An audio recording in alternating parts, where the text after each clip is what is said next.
Halo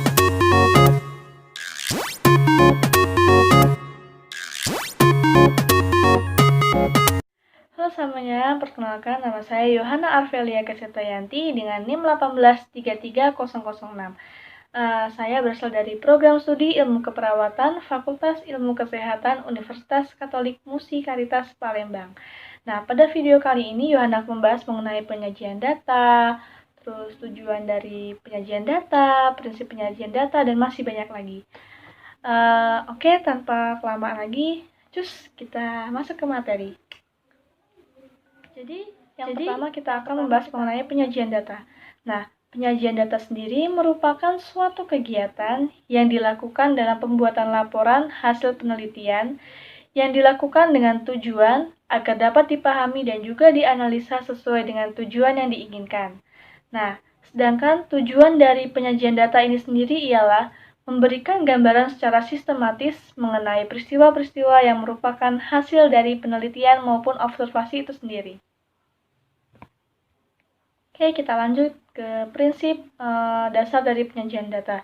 Jadi, prinsip dasar dari penyajian data itu sendiri ialah komunikatif dan juga lengkap yang mempunyai arti bahwa data tersebut disajikan guna untuk menarik perhatian dari pihak lain, guna untuk membacanya dan juga mudah dalam memahami isi dari data tersebut.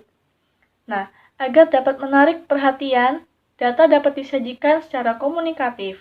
Misalnya dengan cara penyajian datanya dibuat berwarna, dan apabila data yang disajikan cukup banyak, maka dapat lebih bervariasi lagi. Nah, jadi teman-teman dalam penyajian data itu dibagi menjadi dua nih. Yang pertama ialah penyajian data secara kuantitatif, dan yang kedua yaitu secara kualitatif. Apa sih arti dari keduanya itu? Oke, kita jelaskan.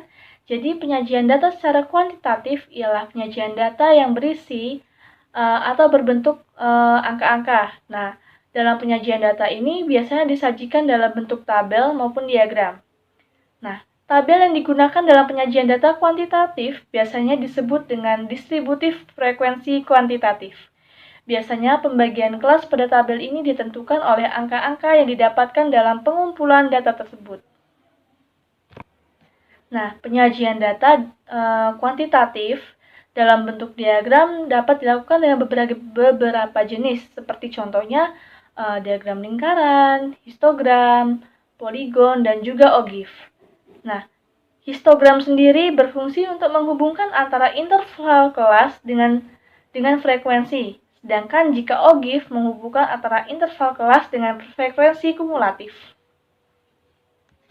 Nah, pengelompokan data secara kuantitatif ini sendiri biasanya dilakukan dengan cara menentukan terlebih dahulu banyaknya kelas, menentukan rentang antara satu angka dengan angka lainnya atau yang sering disebut dengan interval kelas yang nantinya akan digunakan. Oke, selanjutnya kita akan lanjut ke penyajian data secara kualitatif. Nah, jadi penyajian data secara kualitatif ini sendiri ialah data yang menyajikan karakteristik-karakteristik dari suatu objek penelitian. Maka data kualitatif tidak menampilkan kategori dalam bentuk angka. Nah, tingkatan pengukuran yang biasa diberikan untuk data kualitatif ialah skala nominal dan juga ordinal. Skala nominal nantinya akan mengklarifikasi setiap data ke dalam kategori-kategori tertentu. Sedangkan skala ordinal nantinya akan diperoleh peringkat dari setiap kategori tersebut. Biasanya data kualitatif disajikan dalam bentuk tabel maupun diagram. Nah, yang nantinya akan memiliki ciri yaitu adanya pembagian kelas berdasarkan dengan kategori tertentu. Nah, diagramnya sendiri terbagi menjadi 4 bentuk, yaitu diagram lingkaran, diagram batang, diagram garis, dan diagram dan piktogram. Oke, kita next ke topik yang selanjutnya, yaitu tabel frekuensi. Apa sih tabel frekuensi itu? Nah, jadi tabel frekuensi itu terbagi menjadi dua. Yang pertama, tabel distributif frekuensi, yaitu ialah penyajian statistik data yang berkelompok dalam bentuk tabel, di mana data tersebut akan dikelompokkan dalam kelas interval. Nah, selanjutnya ialah distribusi normal.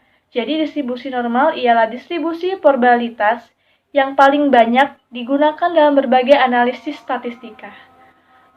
Oke, jadi sekian pembahasan mengenai beberapa topik tentang biostatis dari Yohana. Nantikan video selanjutnya. See you!